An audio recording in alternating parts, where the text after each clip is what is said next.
আল্লাহ বাপ মায়ের বিরোধিতা করা চিরদিনের জন্য হারাম করে দিয়েছেন। জীবনে কোনোদিন মায়ের সামনে জোরে কথা বলবেন না, যা হবে হবে। বউ যদি একবারে গালি দিয়ে বলে একাকার করে দেয়, যদি মনে হয় যে মাটির উপরে সবচেয়ে খারাপ মানুষ আমার মা, তবে মুখ খুলবেন না। মুখ খোলাই নিষেধ, যা হবে। বোঝা যাচ্ছে যে মাটির উপরে সবচেয়ে খারাপ মানুষ কে? মা। এরপর আপনি মুখ খুলবেন না। এই ধৈর্য আপনাকে আনতেই হবে যে কোনো মূল্যে।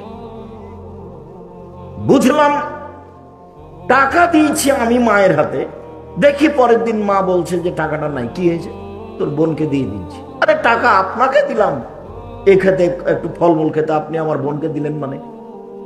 একসাথে খেতে বসেছে আমার ছেলে আমার বোনের ছেলে, দেখে বড় টাকাটা, বড় মাছের টুকরাটা আমার মা আমার বোনের ছেলেকে দিচ্ছে। আরে টাকা দিয়ে আমি আর দিন রাত আমার মা গান গায়ে আমার বড় ভাইয়ের বা আমার বোনের, সব সময়। আমার ছেলে মেয়েকে দেখতেই পারে না। একবার এটা নগদ মনে হবে, একেবারেই সত্য, সত্যই হচ্ছে, তাই বাস্তব, কিন্তু আপনি মুখ খুলতে পারবেন না। আপনি অনুরোধ করে যা সামলাতে পারেন সামলান, তাছাড়া আপনি মুখ খুলতে পারেন। জোরে কথা বলা নিষেধ, কিছু বলা তো বহু দূরের কথা। ওখানে জোরে হেঁটে যাওয়া নিষেধ, হাতখানে ভাবে নড়ানো নিষেধ। এটা আল্লাহ বলছেন, কোনো মানুষ বলেনি, মোহাম্মদ সাল্লাল্লাহু আলাইহি ওয়াসাল্লাম বলেনি। মা যেখানে আছে ওর যাওয়ার গতি ভিন্ন, ওখানে কথার গতি ভিন্ন, ওখানে হাঁটার গতি ভিন্ন, সব ভিন্ন। ওর নাম মা। চিরদিনের জন্য মায়ের অবাধ্য চলা হারাম। সাবধান, বিদেশে যারা আছো, দেশে যারা আছো, কোনোদিন বইয়ের নামে অ্যাকাউন্ট খুলবে না। বইয়ের নামে যদি অ্যাকাউন্ট খুলো তো আর একজনের সাথে সম্পর্ক করে টাকাটি নিয়ে চলে যাবে। বাপের নামে মায়ের নামে অ্যাকাউন্ট খুলো, যা হবে হবে, লাভ আর লস ওখানে হোক। যদি টাকা নিয়েই নেই আমার বাপ, তো আমার বাপই নিল। বউ চলে গেলে তোমার মা আর তোমার বাপ আর তুমি তিনজন কাঁদবা একসাথে, দেখবা যে এখন একসাথে আছো। আর যদি বাপের নামে থাকে, বউ চলে গেলে তখন তোমরা তিনজনে একসাথে থাকবা, আর ও টাকা নিয়ে চলে গেলে তোমরা তিনজনে একসাথে কাঁদবা। আমি বলি না যে বউয়ের সাথে সম্পর্ক খারাপ করো, এটা আমি বলি না। বউয়ের সাথে ভালো সম্পর্ক করতে হবে, এটাই নয়, এটাই ঠিক, কিন্তু অ্যাকাউন্ট খুলে নয়। সব টাকা পয়সা ওখানে বিলিয়ে দিয়ে নয়, সম্মানিত দিনী ভাই বোন। পরের বাক্যে আল্লাহ রাসূল বলছেন যে ওয়াদাল বানা, মেয়েকে মাটিতে পুঁতে দেওয়া চিরদিনের জন্য হারাম। তার মানে বুখারী মুসলিমের হাদিসে প্রমাণ হচ্ছে যে মেয়েকে একসময় মাটিতে পুঁতে দেওয়া হতো। এটাই জাহেলিয়াতের যুগ। জাহেলিয়াতের যুগে ইসলাম আসার পূর্বে হাজারো লাখো মেয়েকে মাটিতে পুঁতে দেওয়া হয়েছে, জীবিত মেয়েকে। এটি কি যেমন তেমন অপরাধ? সম্মানিত দিনী ভাই বোন, ওমর বলছেন, যা কায়েস ইবনে আমের একজন লোক নবীর কাছে এসে বলছে, ইন্নী ওয়াআদতু সামানিয়া বানাতিন লি, আমার 8টি মেয়ে আমি নিজে হাতে মাটিতে পুঁতে দিয়েছি। 8 জন মেয়েকে সে নিজে হাতে মাটিতে পুঁতেছে, এটা তার নিজস্ব বিবরণ। তার মানে আপনাকে আমি বলতে চাচ্ছি যে এক সময়ে মেয়েদেরকে মানুষ কি করত? মাটিতে পুঁতে দিত, ওর কোনো দাম ছিল না। এটা জাহেলিয়াতের যুগ। আবার সময় এসেছে, এখন মানুষ মেয়েকে ওই ছেলে বানিয়ে, আর নাহলে গরু ছাগল করে একবারে জহে করে মাটিতে পানিতে ভাসিয়ে দিবে। যেখানে সেখানে মেয়ে জেনা অবস্থায় পড়ে থাকবে, মরে পড়ে থাকবে, তার কোনো দাম নাই। সে এখন পশু প্রাণী, গরু ছাগলের মতো। আল্লাহ রাসূল বলছেন, গাধা যেমন গাভীর সাথে মিলে লজ্জা বোঝে না, ষাঁড় যেমন গাভীর সাথে মিলে লজ্জা জানে না, মানুষ তেমন খোলা মাঠে জেনা করবে, লজ্জা বুঝবে না। আল্লাহ নবী বলছেন, একজন পুরুষের সাথে হাজারো নারীর সম্পর্ক থাকে। আর তুমি ইতর শ্রেণীর মা নারী একজন পুরুষকে ধ্বংস করো, দিন রাত মোবাইলে ল্যাংটা ছবি দেখো। তোমার তো একটা বুদ্ধি হুঁশ থাকা দরকার যে আমি যে ছেলের সাথে কথা বলছি, এইভাবে নিজেকে বিলিয়ে দিচ্ছি সবকিছু, তো এর তো আরো মহে পুরুষের সাথে সম্পর্ক আছে। আর তোমার মতো একটা বোকা ছেলে নোংরা হোঁসমোটা ছেলে, তোমার তো একটা বিবেচনা করা দরকার যে আমি যে এর সাথে কথা বলছি এই মেয়ের আরো হাজারো ছেলের সাথে সম্পর্ক আছে। তুমি কি পশু প্রাণী হয়ে গেছো? তোমার তো একটা দাম আছে, তুমি মুসলিম পুরুষ। আল্লাহ রাসূল বলছেন, আমার জীবনে বড় ভয় আমার উম্মত গোপন পাপে লিপ্ত হবে, এটাই আমার ভয়। ইন্না মিম্মা তাখাওয়াফাল উম্মতিন আশ-শাহওয়াতুল খাফিয়া, আমার উম্মতের উপরে আমার যেটা বড় ভয়, আমার উম্মত গোপন পাপে লিপ্ত হবে, এটাই আমার ভয়। প্রায় বড় মোবাইলে জেনা হয় দিন রাত, আইনানের তাজমিনের জেনা হল নাজর, দুই চোখের জেনা হচ্ছে চোখ দিয়ে দেখা, অল ওজনানের জেনা হল ইস্তেমা, দুই কানের জেনা হচ্ছে কানে অশ্লীল গান শোনা, অলিয়াত জেনা হাল বাদশ, হাতের জেনা হচ্ছে পরনারীকে ধরা, আর জেনা রিজলাল মাসি, পায়ের জেনা হচ্ছে পা দিয়ে এই পথে চলা, জেনাল কালতা তমনা তস্তাহি, অন্তরের জেনা হচ্ছে বিষয়টি নিয়ে ভাবা, আর জেনাল লিস্কনুৎক, আর জিভার জেনা হচ্ছে কথা বলা। তুমি মোবাইলে দিন রাত কি কথা বলো সেটা তুমি জানো, সব কথা লেখা হচ্ছে, বিচার হবে একদিন। মাটি যত অত্যাধুনিক যন্ত্র পৃথিবীতে, এত উন্নত মানের যন্ত্র তৈরি হয়নি, কিয়ামত পর্যন্ত হবে না। এইসব যন্ত্র যেগুলো তুমি দেখতে পাচ্ছ, এগুলোর সময় ভেঙে যাওয়া, মিটে যাওয়া, হারিয়ে যাওয়া আছে। এই মাটিকে এমন একটা আল্লাহ অত্যাধুনিক যন্ত্র হিসাবে তৈরি করে দিয়েছে, একবারে আদম থেকে নিয়ে কিয়ামত পর্যন্ত সব কথা ধরে আছে, ধরে থাকবে। বিচারের দিন সব top top top top top top করে বলতে হবে। আল্লাহ নবী বলছেন, আল্লাহ বলছেন বলবে। আর আল্লাহ নবী বলছেন, ফাত্তাকুদ দুনিয়া ওয়াত্তাকুন নিসা, পৃথিবীর মানুষ তোমরা মহিলা থেকে বেঁচে থাকো এবং মাটি থেকে বেঁচে থাকো। মাটি কিন্তু বিপজ্জনক ব্যাপার, বিপজ্জনক বস্তু। এই যে কত বড় বিপজ্জনক বস্তু আমি আর আপনি এখন বুঝতে পারি না। যেদিন আমার বিপক্ষে কথা বলবে সেদিন আমি বুঝতে পারব। সম্মানিত দিনী ভাই বোন, সালামা ইবনে ইয়াজিদ আল জৌফি বলছেন যে ইনতালাক্তু আনা ওয়া আখিলান নবী সাল্লাল্লাহু আলাইহি সাল্লাম, আমি আর আমার ভাই নবীর কাছে গেলাম। নবীর কাছে গিয়ে বললাম, ইয়া রাসূলুল্লাহ, হে আল্লাহ রাসূল, ইন্না উম্মানা মুলাইকা তাসলুর রাহিমা ওয়া তাকরিজ যাইফা, আমাদের মা মুলাইকা, ওদের মায়ের নাম মুলাইকা। তো আমাদের মা মুলাইকা উনি মানুষের সাথে খুব সদাচরণ করতেন, মানুষকে টাকা পয়সা দিতেন, অতাকরিজ যাইফা, আর মেহমান প্রিয় ছিলেন খুব আমার মা, মেহমানকে খাওয়াতেন।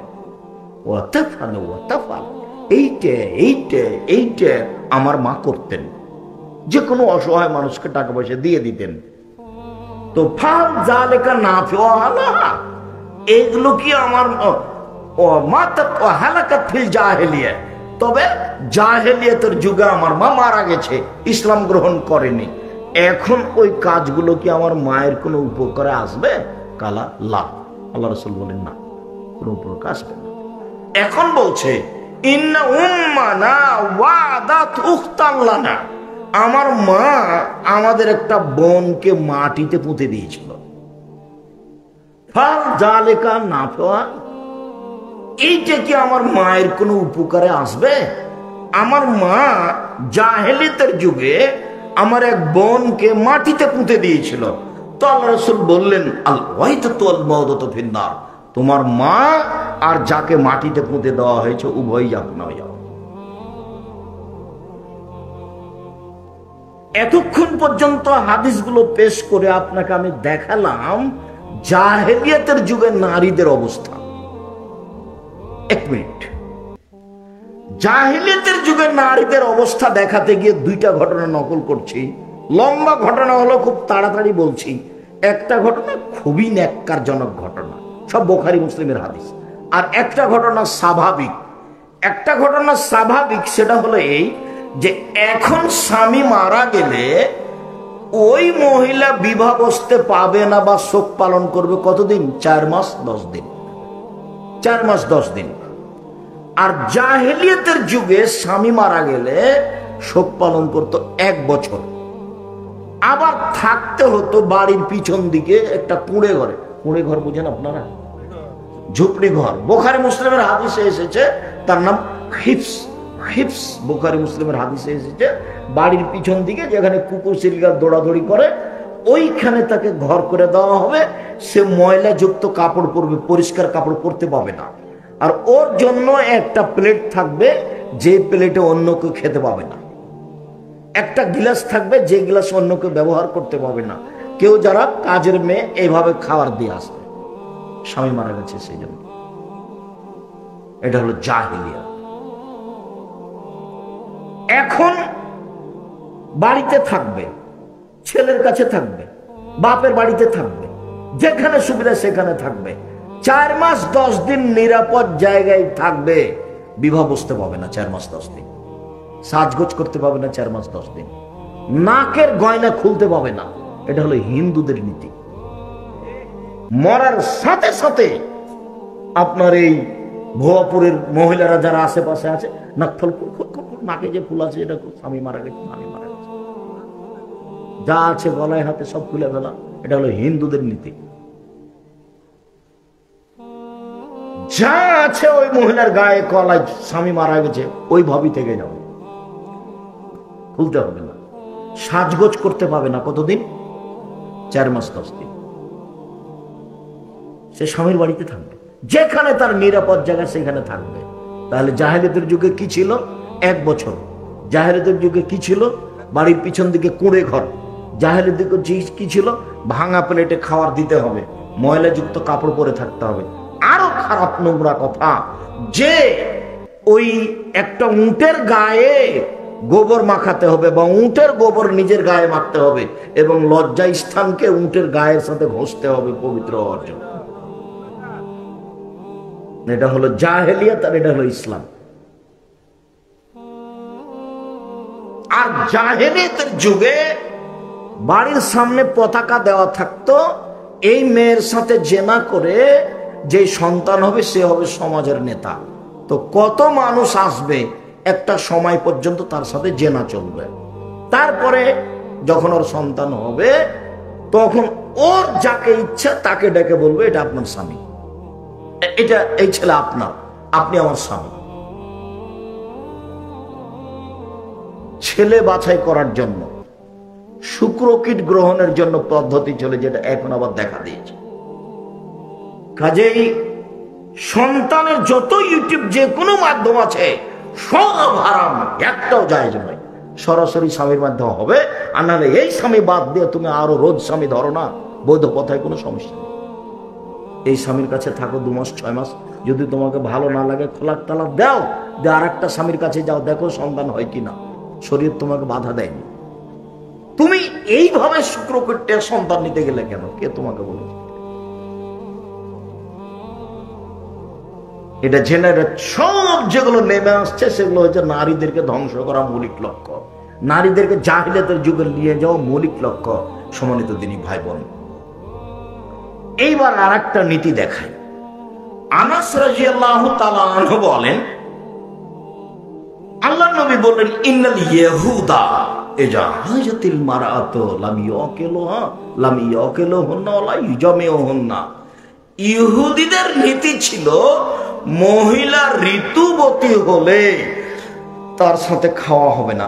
ছি ছি ছি ছি ছি, ঋতুবতী হয়েছে, পচে গেছে, ওকে বাড়ির পিছন দিকে রাখো, ওর প্লেট ভিন্ন, ওর বাটি ভিন্ন, ওর থাকার জায়গা ভিন্ন, ও ভিতরে আসতে পাবে না, ওর সাথে মিলামিশা হবে না, ওর সাথে কথাবার্তা হবে না, ও পাতিলে স্পর্শ করতে পাবে না, ও তো পচে গেছে, নষ্ট হয়ে গেছে, ঋতুবতী হয়েছে। যে ইহুদিদের এই নীতি, আপনি বইটা পড়ে দেখেন, কেন এই নির্যাতন কি তার প্রতিকার। বইয়ের নাম কি? কেন এই নির্যাতন কি তার প্রতিকার, কেন এই নির্যাতন কি তার প্রতিকার, কেন এই নির্যাতন কি তার প্রতিকার। সম্মানিত দিনী ভাই বোন, ইহুদি খ্রিস্টানেরা ঋতুবতী মহিলাদের সাথে এইরূপ আচরণ করছে। এবার চলেন, আয়েশা রাদিয়াল্লাহু তাআলা আনহা বলেন, কুনতু আগতাসিলু আনা আন-নবী সাল্লাল্লাহু আলাইহি সাল্লাম ফি ইনাইন ওয়াহিদ ওয়া কিলাহুমা জুনুবুন। আমি এবং আল্লাহর নবী এক পাত্রে অপবিত্র গোসল, ফরজ গোসল পবিত্র হওয়ার জন্য করতাম। আবার বলছেন, এক পাত্রে গোসল করতাম, তখন আমি ঋতুবতী। আবার বলছেন ফায়া মরণী, তিনি আমাকে আদেশ করতেন আন আত্তাজেরা, আমি লজ্জা স্থানে আমার কাপড় ছাড়া, ছায়া মেক্সি ছাড়া, সালোয়ার কামিজ ছাড়া অতিরিক্ত একটা কাপড় ব্যবহার করব। ফাইবাসরণী, তারপর তিনি আমার গায়ের সাথে, খালি গায়ের সাথে গাও মিলিয়ে রাতে থাকতেন, দিনে থাকতেন।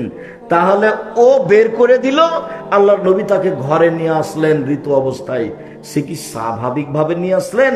বলছেন যে আমার গায়ের সাথে গাও লাগিয়ে থাকতেন, যখন দুইজনের গায়ের মাঝে কোনো কাপড় নেই। হাদিস বুখারী মুসলিম। এবার কি হলো বলেন তো দেখি? ও ইহুদি খ্রিস্টান নারীদের অবস্থান কোথায় করেছে, আর মুহাম্মদ সাল্লাল্লাহু আলাইহি ওয়াসাল্লাম নারীদের অবস্থান কোথায় রেখেছে? আয়েশা রাদিয়াল্লাহু তাআলা আনহা বলেন, কুনতু আশরাবু সুমা উনাবিলহু, আমি গিলাসে পানি পান করেছি, অনাহায়, তখন আমি ঋতুবতী। তারপর গিলাসটা আমি তাকে দিয়েছি। ফায়া যাও ফাহু ফিমজে ফিয়ে, তিনি ওইখানে মুখ লাগিয়ে পানি পান করলেন যেখানে আমি মুখ লাগিয়ে পানি পান করেছি।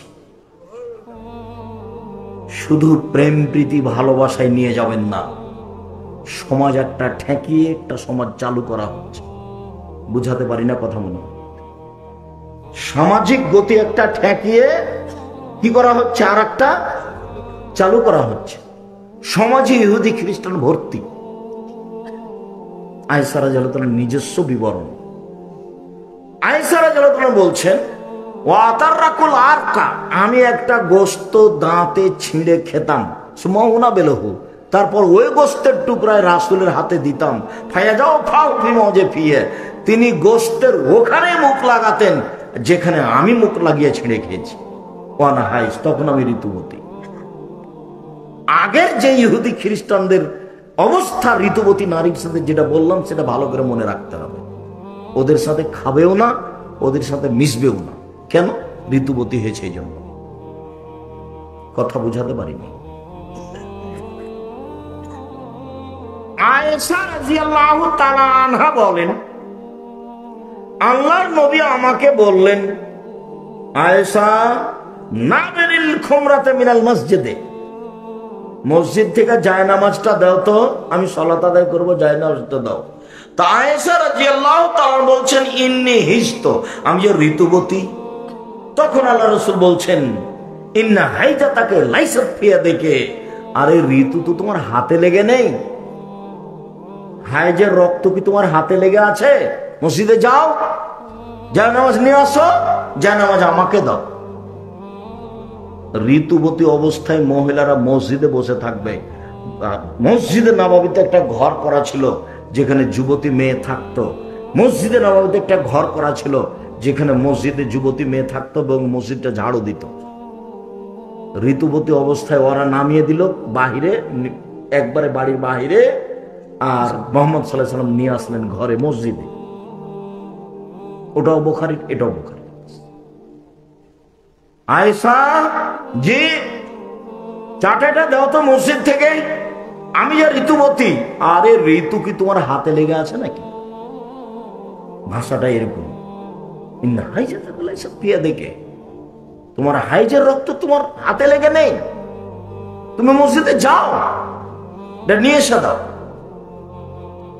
আয়েশা রাদিয়াল্লাহু তাআলা আনহা বলেন, কানান নবী সাল্লাল্লাহু আলাইহি ওয়াসাল্লাম ইয়াত্তাকিউ ফি হিজরি ওয়া আনা হাইজ ওয়া হুয়া ইয়াকরাউল কোরআন। আল্লাহর নবী আমার উরু রানের উপরে মাথা রেখে কোরআন মাজিদ পড়তেন, তখন আমি ঋতুবতী। বুঝাতে পারি না নাকি?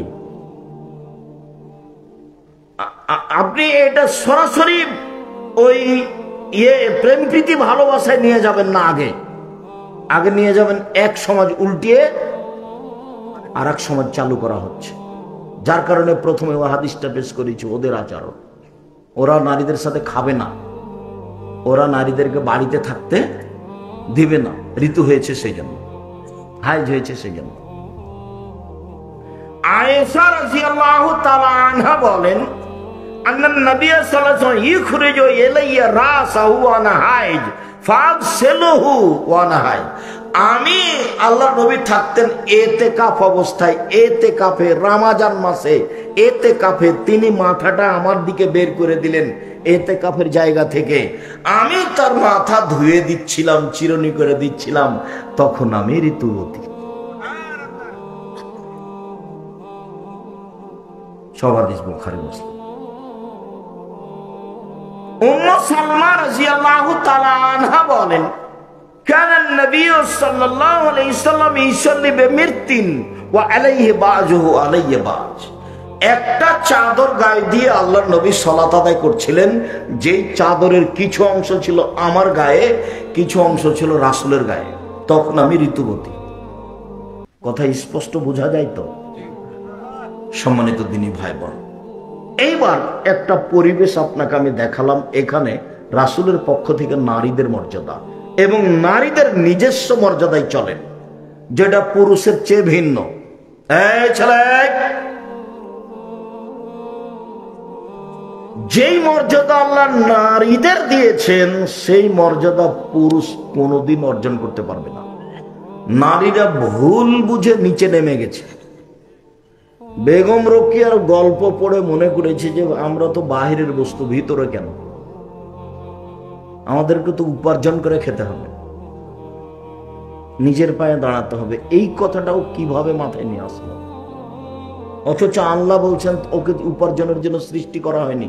আল্লাহ বলছেন অমিন আয়াতিয়ান খালাকালাকুম মিন আনফুসিকুম আজওয়াজান লিতাসকুনু ইলাইহা। পৃথিবীর মানুষ শোনো, তোমাদের পাশ থেকে আমি তোমাদের স্ত্রীদেরকে সৃষ্টি করেছি যাতে করে তোমরা সেখানে শান্তি তৃপ্তি পাও। ওয়াজালনা বাইনাকুম মাওয়াদ্দাতাও রাহমা, তোমাদের স্বামী স্ত্রীর মাঝে ভালোবাসা, ভ্রাতৃত্ব ভাব সৃষ্টি করে দিয়েছি। স্বামীর শান্তি তৃপ্তির জন্য নারীকে সৃষ্টি করা হয়েছে। তো ও যদি স্কুলে গিয়ে সকাল 9টা থেকে নিয়ে বিকাল 5টা পর্যন্ত থাকে, তাহলে শান্তি তৃপ্তি কি থাকলো?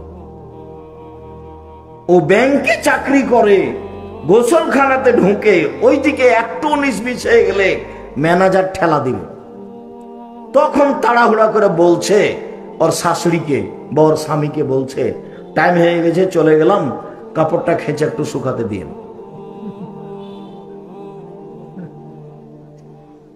এই জন্য তো আল্লাহ তাকে সৃষ্টি করেননি। সম্মানিত দিনী ভাই বোন, আল্লাহ বলছেন তাহলে এখানে শান্তি তৃপ্তি, চলেন ওখানে। নিসাউকুম হারসুল লাকুম ফাতু হারসাকুম আন্না শাইতুম। পৃথিবীর মানুষ তোমাদের স্ত্রী, তোমাদের জমি। পৃথিবীর মানুষ তোমাদের স্ত্রী, তোমাদের ক্ষেত।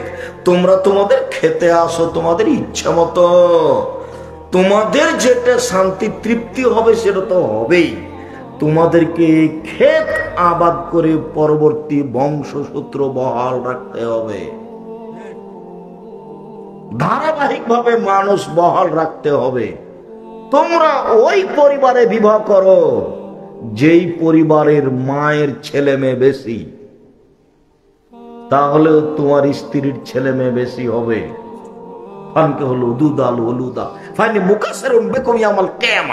তোমরা ওই মেয়েকে বিবাহ করো যে মায়ের ছেলে মেয়ে বেশি, তাহলে সন্তান বেশি হবে। বিচারের মাঠে আমি মুহাম্মদ সাল্লাল্লাহু আলাইহি সাল্লাম আমার উম্মতের সংখ্যা বেশি হবে, এটাতে আমি গর্ব করব। আমার উম্মত সবচেয়ে বেশি। যখন মুসা আলাইহিস সালামের জনগণ দেখবো, তখন আমার খালি সন্দেহ ধাক্কা খাবে, এরা কেন, এরা কার, এরা কে?